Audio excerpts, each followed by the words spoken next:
Welcome to Section 420, Talkin Yankees, the podcast. Well, this episode is not really going to be much about the Yankees, but of course a big deal with the Hall of Fame. Again, the Hall of Fame class announced. Scott Rolen did qualify, so he will be joining now Fred McGriff this summer, being inducted into the Baseball Hall of Fame.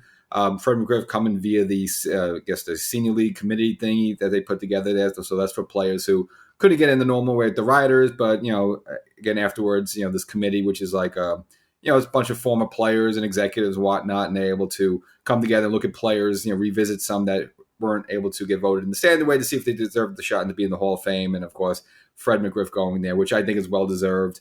Remember a couple seasons ago, they put Harold Baines in there, and that's a situation where I figure that's someone not deserving of being in the Hall of Fame, where you now say, this was a great player. He was very good. For Fred McGriff, on the other hand, all in for that. But of course, this episode is going to be focusing more on Scott Rolen, who was voted in. Now, right off the top of your head, you look at him, I don't know if you say Hall of Fame of greatness. I mean, a lot of good stats, and he was, around about 17 seasons, and, during the time was one of the best third basemen in the game, offensively and defensively, especially defensively winning 8 Gold Gloves. But it's just like you don't see a sort of greatness there. So kind of just break down his numbers and stats and just kind of give you some of the reasons why he was elected in. Again, I don't think it's egregious. I don't think it's terrible. But I think he's someone where you would say borderline no. But I guess the baseball writers and everyone else who makes that decision said borderline yes and put him in. So he will be joining Fred McGriff. So if we're going to look back at Scott Rolen, he came up with the Phillies, won the Rookie of the Year award back in 1997. And if you just look at, just throughout his career, 7-time All-Star, as mentioned before, the 8 Gold Gloves, 1 Silver Slug Award, and in terms of MVP voting, only time came close was back in 2004 when he was fourth place in MVP voting. So he never won an MVP. Lifetime batting average of 281.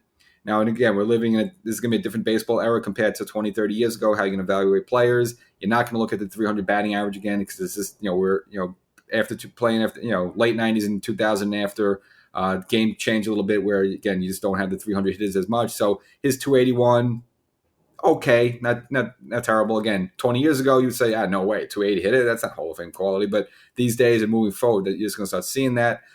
Career 316 home runs. All right, good, but nowhere near 500, let alone nowhere near 400. And then career hits 2,077. So not even a sniff close to the 3,000 hit mark there. So you're saying, all right, well, how's this guy a Hall of Famer then? Well, it seems it has to do with the WAR. And, of course, to break that down really quickly, it stands for wins above replacement. So basically it's a calculation of take you out of the lineup and how many more wins would have your team gotten if you were not in the lineup. So basically saying, like, how important were you for the team? So now Scott Rolen's case, his WAR is at 70.1. So you figure, well, what does that mean? Who cares? So what they did basically, some look at some of the numbers there. They look back at the 39 Hall of Famers that have been inducted since 2000. So 39 of them, and their average WAR is 73.4. So, if you look at Scott Rolen, just, he's about, 3 points a little lower than that. So right now he's, he ranks, right now he's between Gary Carter and Tim Raines, who are both Hall of Famers. So if you take that's the case, well, his WAR is just a couple below, the average is. So in that case, it would qualify him to mean that's how important he was to his team. So that seems to be the main contributor of why he's into the Hall of Fame. And again, if you look at the other numbers, again, 7-time All-Star is okay, but there's been more All-Stars, someone who had more All-Star appearances and not in the Hall of Fame. 8 Gold Gloves, again, very impressive like that. But there's been other, others like that who've achieved more. So like, Don Mattingly type stuff like that. Who also have a whole treasure trove of Gold Gloves as well. And again, that doesn't really help his case. And again, this guy's not even near 3,000 hits. So, you could use the WAR thing just to show you how important was the team. And I know, again, he was one of the best third basemen in the game at the time.